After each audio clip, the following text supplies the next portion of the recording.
Romina Rinaldi, que está en... No sabemos dónde está. Ahora está en Barcelona. Ahora le vamos a preguntar. Ahora creo que está en Barcelona. Pero en Barcelona, bien. ¿Estuvo en Polonia o no? Yo estuve leyendo algo. Estuvo en la frontera ucraniano-Polonia, sí. Ahí va. Algo así. Ahí va. Pero capaz si podemos, que nos cuente. Que nos cuente ella mejor. Le vamos a dejar a ella que nos cuente cómo se vive el conflicto allá. Conflicto que hace un mes comenzó además. Sí. O sea, hoy sí, hace que un mes que Putin... tiene un tiempo.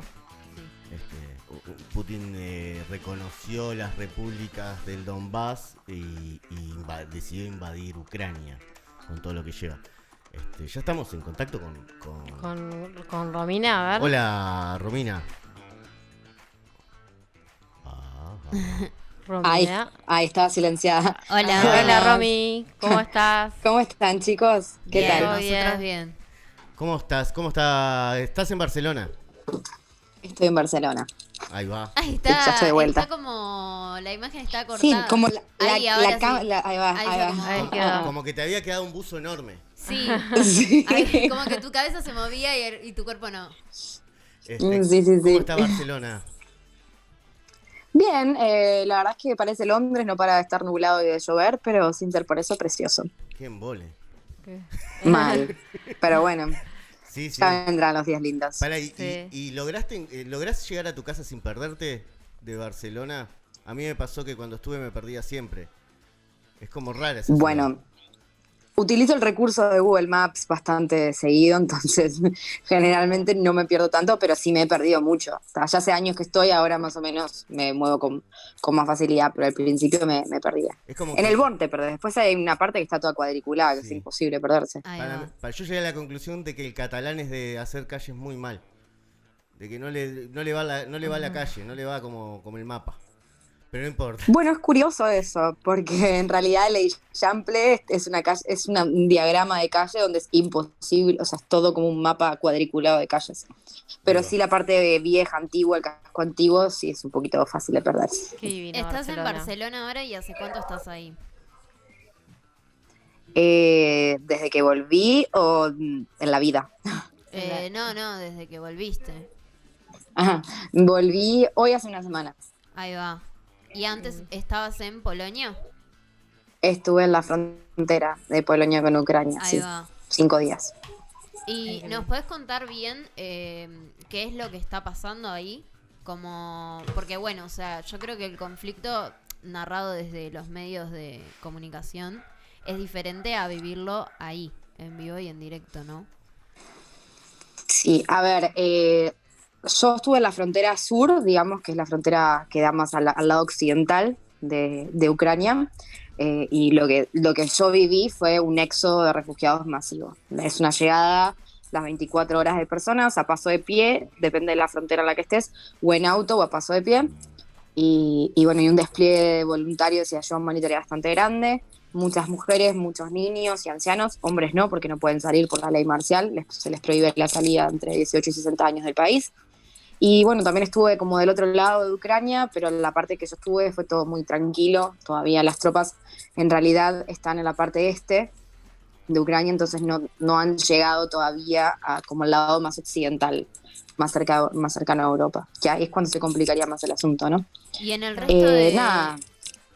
El resto de Europa, ¿cómo se lleva? Ahí en España, por ejemplo. Como con mucho miedo, más tranquilo, como lo sienten más alejado, más ajeno. No, creo que al contrario. Creo que es un conflicto que no es nada ajeno. Primero porque es un conflicto que está a las puertas de Europa. O sea, el día que toquen la frontera con Polonia, se puede armar una muy grande. Entonces está todo el mundo muy expectante. También el tema del ingreso de Ucrania a la OTAN o a la Unión Europea, ya está bastante descartado el tema de la OTAN, pero parece que se inicia el proceso de membresía a la Unión Europea. Entonces hay como todo un tema de defensa, ¿no? De cuánto un país puede ingerir en este asunto sin quedar involucrado directamente en la guerra. Si se mete un país de la Unión Europea, directamente todos los países tienen que responder, sobre todo si es de la OTAN, por un tema es una alianza de defensa, entonces un ataque a uno conlleva un ataque a todos. Entonces hay como un status quo bastante tenso y bastante frágil porque la situación se puede descolocar en cualquier momento. A la fecha de hoy, hasta lo que yo tengo entendido, las negociaciones no han trascendido. Incluso las tropas ayer entraron al centro de Mariupol, que era la ciudad que faltaba, que sería como generaría el corredor de la ocupación rusa desde Crimea hasta las repúblicas independentistas del Donetsk, que tu compañero hoy contaba que por esto, o sea, hoy se proclamó hace un mes, el tema del reconocimiento de parte de Rusia. Entonces, ayer entraron las tropas y, por ejemplo, Ucrania no se rindió. Les dieron un ultimátum hasta las 5 de la mañana para rendirse, abrieron un canal humanitario para pasar a los refugiados y a la asistencia humanitaria, y dijeron que no se iban a rendir. También es verdad que Rusia no ha respetado los canales humanitarios hasta el momento en las ciudades invadidas, digamos. Entonces, bueno, la situación está así, o sea, van avanzando hacia el este, pero bueno, si se quedan con Mariupol, ya quedan con toda la parte este, desde Crimea hasta las repúblicas del Donetsk, todas invadidas, digamos, o anexadas, o como se le quiera decir. Sí, una de las cosas que me pasa a mí como de este lugar de estabilidad, por lo menos de no tener ese tipo de enfrentamientos, ¿no? Donde la estabilidad política en Uruguay, por suerte, no genera este tipo de enfrentamientos, o de la región. Por lo menos Latinoamérica hace mucho tiempo que no entra en conflicto armado, a no ser que sea interno con la FARC. Que es como difícil de verlo, ¿no? Pero uno ve como unas tropas rusas avanzando sobre población y sobre población civil, como hace pila que no se ve en algún conflicto. Y eso debe reflejar un miedo muy grande en la población de Ucrania, me imagino incluso de la misma Rusia, y cómo está eso, ¿no? Porque ese miedo que hace que te vayas de tu lugar hacia un lugar con una lengua distinta, con una cultura distinta, ¿cómo se ve ese desarraigo que vos tuviste por ahí? A ver, yo lo que creo es que hay como muchos factores en esta guerra que quizás diferencian un poco a las demás guerras, ¿no? O sea, he escuchado mucho hablar el tema de por qué este conflicto se habla tanto y por qué de todos los otros conflictos, ¿no? La realidad es que este es el primer conflicto en la era de la globalización, que estamos con el sobreestímulo de información que tenemos, o sea, el acceso a información ahora es muy grande.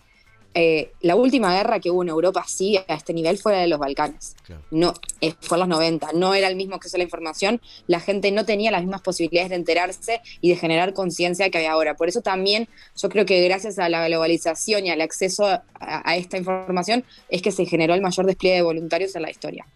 Sí es verdad de que no hay guerras de primera ni de segunda clase, también es verdad de que quizás los refugiados ucranianos corren con un poco más de suerte porque Europa les abre las puertas. Eso no te lo voy a negar. Pero en este caso no hay ciudadanos ni de primera ni segunda. El problema está en el sistema de que quizás le genere oportunidades a unos y otros, no cuando todos los deberían tener. El tema ahora para mí que preocupa tanto a Europa es que la guerra está a las puertas de Europa. Y estamos hablando de una superpotencia como Rusia, que tiene un armamento nuclear desconocido, acechando las puertas de Europa. Si Rusia se hace con Ucrania, le queda la entrada a Europa. O sea, ahora es como la barrera que tiene Ucrania de Europa es Rusia, ¿no? Y bueno, y otros países del Báltico, pero Ucrania es un lugar muy estratégico para Rusia y tanto para la Unión Europea como para Estados Unidos y la OTAN. Entonces esta guerra conlleva muchos intereses en juego. En la frontera lo que se vive en realidad es la angustia de las personas, o sea, se van los intereses y vos lo que ves son personas que dejaron sus familias atrás porque son mujeres, niños y ancianos, o sea, no hay más que eso, con una incertidumbre y sin querer dejar su país, pero lo dejan, o sea, mucha gente llega hasta como la última, las consecuencias es hasta que te bombardean la ciudad y dejan todo. Entonces, claro, como que el sentimiento que invade es un sentimiento de incertidumbre y de mucho miedo, porque no saben qué van a hacer, si van a volver a ver a sus esposos o sus hijos o sus padres, o si van a volver a tener sus casas, si sus casas van a estar bombardeadas. Porque es así, o sea, al avance de tropas se va destruyendo ciudades. Mariupol, que es esta ciudad que les estaba contando, está completamente destruida casi. El centro de Kiev también, que es la capital. Claro. No sé, es muy incierta la situación. Creo que ahora lo fundamental es tratar de proteger a como los civiles.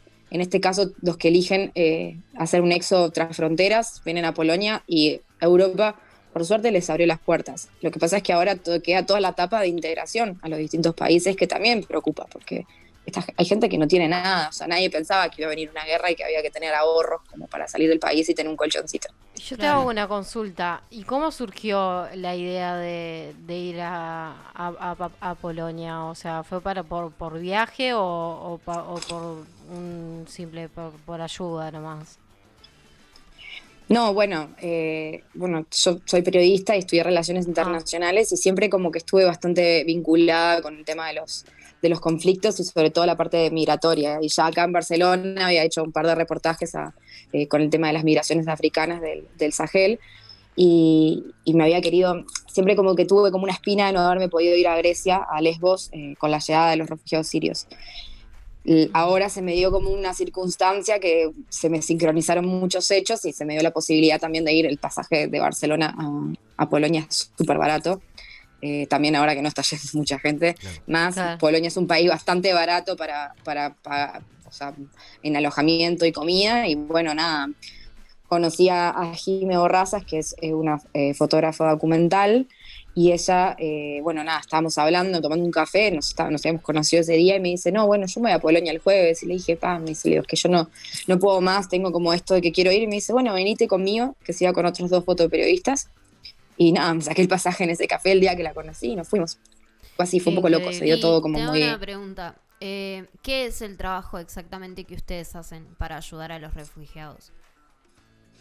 A ver, ellos fueron como por su parte a hacer un trabajo fotoperiodístico y yo y en el medio también van surgiendo necesidades y uno va atendiendo.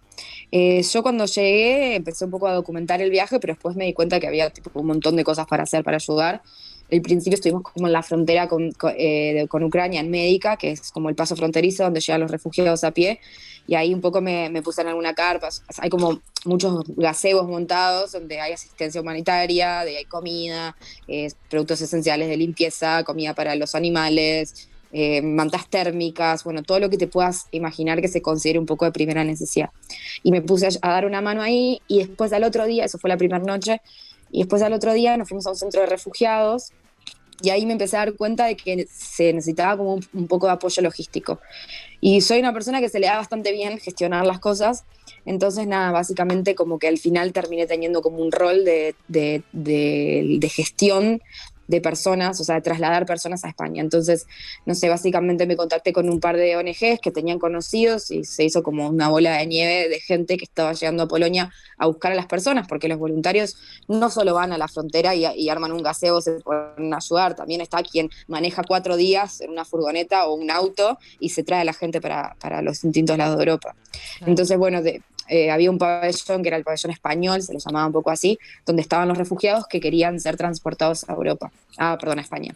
Y bueno, nada, un poco como que ahí empecé a vincularme con gente, estaba con el celular todo el día buscando, bueno, tengo 3 plazas para llevar a tal persona o tal otra, y nada, y así logré sacar más o menos unas 15 personas que las llevé a España. Y bueno, nada, un poco así, ese era el trabajo. Estás ahí y te pones la remera, la camiseta y ayudás en lo que podés. Hay mucho para hacer, desde clasificar donaciones hasta servir o ayudar a alguien, o simplemente quizás también sentarte a hablar con alguien, porque hay gente que, sobre todo los que pueden cruzar un poco la barrera lingüística, porque no todos hablan inglés, sí. Y menos español, también tienen ganas de hablar y conversar un poco. O sea, yo hice un poco de todo, pero...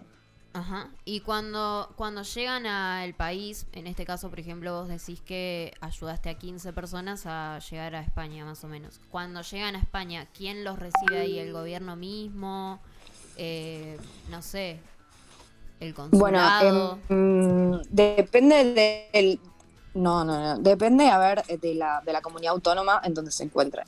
Por ejemplo, en Madrid está el Hospital Zendaya, que es un hospital nuevo, donde ahora habilitaron como también un piso para refugiados ucranianos, y si tú llegas a Madrid, vas a este hospital, te hacen chequeos para que esté todo bien, o sea, de que se den cuenta de que, o sea, de salud estás bien, porque también estamos hablando que hay gente que viene viajando 3, 4, 5 días, personas mayores con -5 grados bajo cero, o sea, también hay enfermedades. En los centros de refugiados de Polonia no hay duchas, entonces también se genera como que la posibilidad de que la gente tiene las defensas bajas y que los virus están ahí adentro. Sí. Incluso yo fui la única que no volvió enferma del grupo de viaje que fuimos, que éramos 5.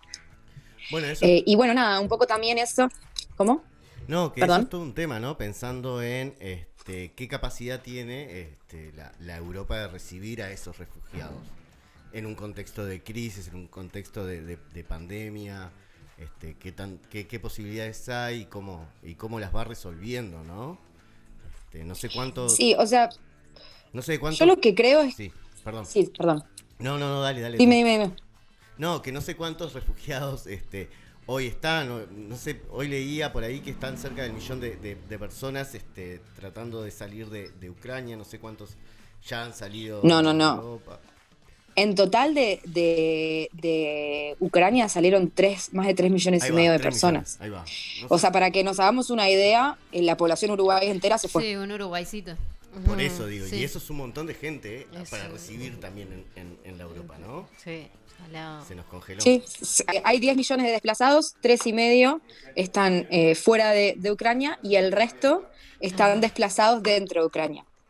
Entonces, claro, la capacidad europea para recibir, no sé hasta cuánto durará. Lo que sí sé es que todos los estados están aportando, incluso el gobierno polaco también, o sea, pensemos que esto fue como de un día para el otro, ¿no? Putin anuncia el reconocimiento de la independencia de estas repúblicas del Donbass y los 3 días invade. No se esperaba que esto fuera así, además venían negociaciones previas donde se supone que parecía avanzar la cosa, no sé si fueron mecanismos de disuasión de Putin para agarrar a todos desprevenidos o qué, pero no se esperaba que fuera tan así. Es un éxodo de 3,5 millones de personas en un mes, 27 días al día de hoy. Nada. Es muchísimo. Sí, claro. Es muchísimo. Entonces, no hay una infraestructura que aguante un éxodo así, Esa es la historia, pero sí es verdad que lo que por lo menos yo viví en la frontera y que también ahora que tengo conocidos que siguen ahí, a medida que pasan los días, la organización es mayor, va aumentando. Entonces, también como que por ese lado, o sea, hay como una infraestructura un poquito mayor que los primeros días que nadie tenía idea cómo iba a ser ni cuánto iba a durar. O sea, también la gente iba esperando, ¿no? Capaz que duraba una semana el bombardeo y al final llegaban a negociaciones y un alto al fuego. No es lo que viene pasando y la gente se va asustando y a medida que las invasiones o los ataques iban tocándoles más de cerca es cuando deciden venir. Después, el tema que me preguntaban de Europa, cada país tiene su sistema, ¿no? Por ejemplo, Alemania, lo que yo tengo entendido es que estaban llegando y les estaban dando como un paquete de ayuda económica donde ellos tenían que gestionarse, digamos, sus medios, su comida y su alojamiento. Acá, por ejemplo, en Barcelona, sé que la Cruz Roja, los mandamos a la Cruz Roja y ahí a las personas que traje yo, que bueno, son mujeres en realidad, y niños, tuvieron la posibilidad de quedarse en un hotel donde se le da como comida, alojamiento por un tiempo indefinido que no se sabe cuánto va a durar y 100 euros por familia, que no es nada, pero bueno, tienen las necesidades básicas cubiertas. Después, por ejemplo, ya ahora sé que la Cruz Roja de Barcelona, porque estos fueron como un poquito más alejados de Barcelona, cambió el sistema y armaron un lugar, un centro que en pandemia se usó para la gente en contexto de calle. La gente en situación de calle en pandemia, para que no estuvieran en la calle, se los sacó de ahí, se los puso como un centro donde hacen como congresos, digamos. Y lo habían armado para eso en ese momento y ahora están utilizando ese mismo lugar para hacer un centro de refugiados. Interesante. A ver, depende mucho de cuánto caudal siga llegando. Sí, claro. Yo creo que esto es un poco en el día a día también ver qué pasa con los procesos de integración de estas personas, ¿no? Claro, claro. Y ver, porque la mayoría se quiere volver, la realidad es eso, ninguno quiere, Sí, claro. No ninguno, pero la gran mayoría tenía su vida en Ucrania y quiere volver.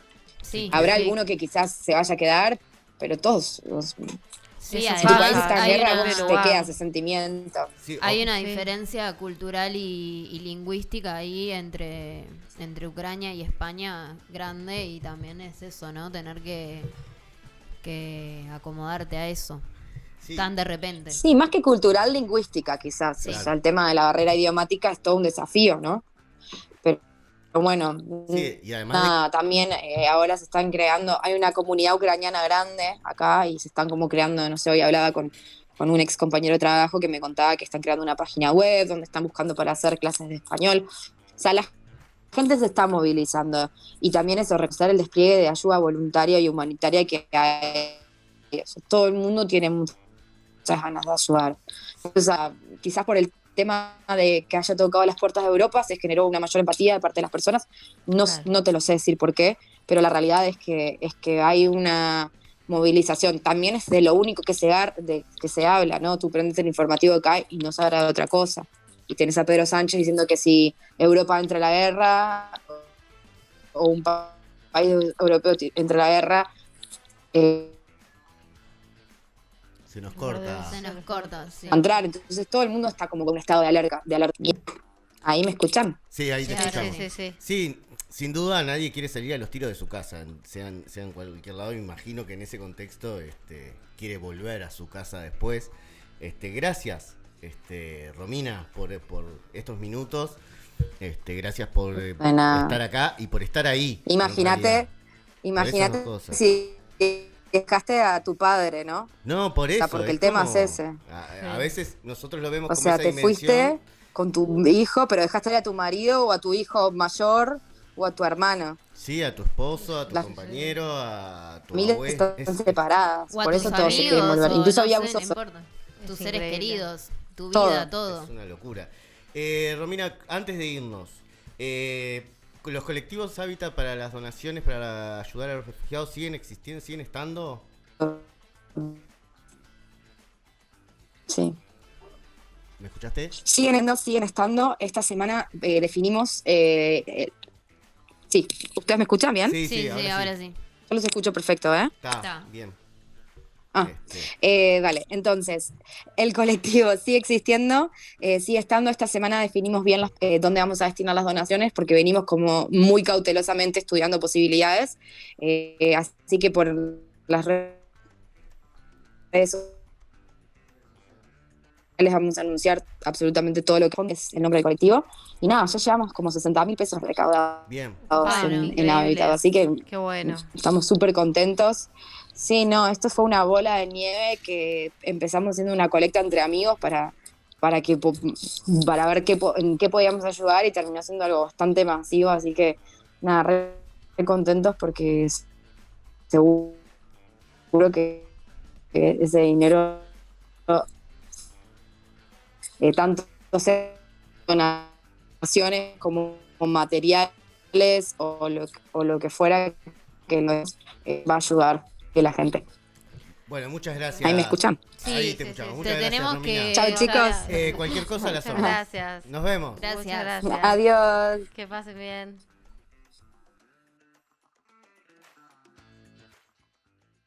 Sí, Muy sí, interesante sin duda, lo que sin duda. contó Romina, Sí. ¿no? Cómo Claramente una perspectiva que de acá del otro lado quizás no la vivimos tan así, porque Sí, claro. acá no estamos hablando todo el tiempo de eso, no. Las balas están lejos. Claro, No, no estamos. Y estamos claro, las lejos de la personas bala. acá están Eso. todo el tiempo en alerta Mm. porque el conflicto puede estallar en su máxima expresión en cualquier momento. Entonces, está bravo estar en Europa en este momento. No, Sí, claro. Y total. está zarpado el ponerle ¿no? el cuerpo a las balas, digamos. Sí, sí, porque sí. En realidad también la posición puede ser la de yo buscar un lugar tranquilo donde poder No, como más vale, refugiarme o seguir mi vida como si no pasara Tremendo nada. el trabajo de Romina, porque ella Sí. podría haber dicho, me voy a Uruguay y me quedo ahí y lejitos y tranquila, y sin embargo fue ahí a la frontera de Claro. Polonia a Y poner ayudó- el cuerpo, y llevó a ayudar, y llevó gente sí, a claro. España, o sea, increíble, la verdad que bastante interesante la entrevista que tuvimos con Romina. Terrible laburo. Sí. Terrible laburo. Las pueden seguir en Instagram, no me acuerdo cuál Sí, era. Romina Rinaldi, creo Romina que es, Rinaldi es Romy Ri. Si Julie capaz la puede poner en el en Zócalo. doble I es, ¿no? Romy Ri. Sí, Romy Ri con doble I. Es- Al ¿Cómo? final, doble. Al final. El Ri es con al doble fin- I. Ahí va, es al final. Ese es su Instagram. Está bueno seguirla porque además de ir como avanzando, va a ir en su anunciando trabajo de las periodista, donaciones. Las donaciones. claro, viene elaborando el tema de las donaciones y cómo canalizarlas para la gente que